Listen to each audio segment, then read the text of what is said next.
இந்தியாவில் விவசாயிகள் போராடிக் கொண்டிருக்கும் போது பிரதமர் அபுதாபியில் கோவிலை திறந்து கொண்டிருக்கிறார் என குற்றம் சாட்டிய தமிழ்நாடு காங்கிரஸ் தலைவர் அழகிரி, கார்ப்பரேட்டுகளை நம்பியே நாடாளுமன்ற தேர்தலை பாஜக சந்திக்கிறது என்று விமர்சித்திருக்கிறார்.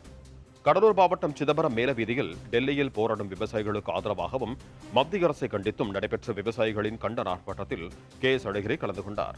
பின்னர் செய்தியாளர்களிடம் பேசிய அவர், விவசாயிகளின் போராட்டத்தால் 3 விவசாய சட்ட திருத்த மசோதாக்களை திரும்பப் பெற்ற மத்திய அரசு விவசாயிகளின் கோரிக்கைகளை இதுவரை நிறைவேற்றவே இல்லை என்று குற்றம் சுமத்தினார். இதனால் மீண்டும் போராட்டத்தில் ஈடுபட்டிருக்கும் விவசாயிகள் மீது மத்திய அரசு கண்ணீர் புகை குண்டுகளை வீசி வருவதாக சாடினார். இந்தியாவில் விவசாயிகள் போராடிக் கொண்டிருக்கும் போது அபுதாபியில் நாராயண் கோவிலை பிரதமர் மோடி திறந்து வைத்துள்ளார் என அழகிரி விமர்சித்தார்.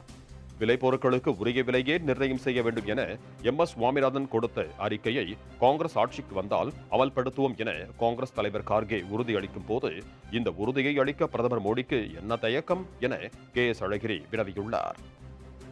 டெல்லியில விவசாயிகள் போராடுறாங்க, அவங்கள பார்க்காம அபுதாபிக்கு போய் நாராயண கோயிலை திறந்து வைக்க போயிருக்கிறார். கோயில் திறப்பதெல்லாம் அர்ச்சகர்களுடைய வேலை, பிரதமருடைய வேலை அல்ல. அவர்கள் கார்பரேட்ஸை நம்பி இருக்கிறாங்க. ஏன்னா அவங்க பணத்துல தான் அவங்க கட்சி நடத்துறாங்க, தேர்தல் நடத்த போறாங்க. இப்போ மாணவர்களுடைய கல்வி கடன் ரொம்ப குறைவான தொகை, அதை தள்ளுபடி செய்ய முடியாது என்று நிதி அமைச்சர் சொல்லுகிறார். ஆனா கார்பரேட்டுடைய கடனை தள்ளுபடி செய்கிறார்.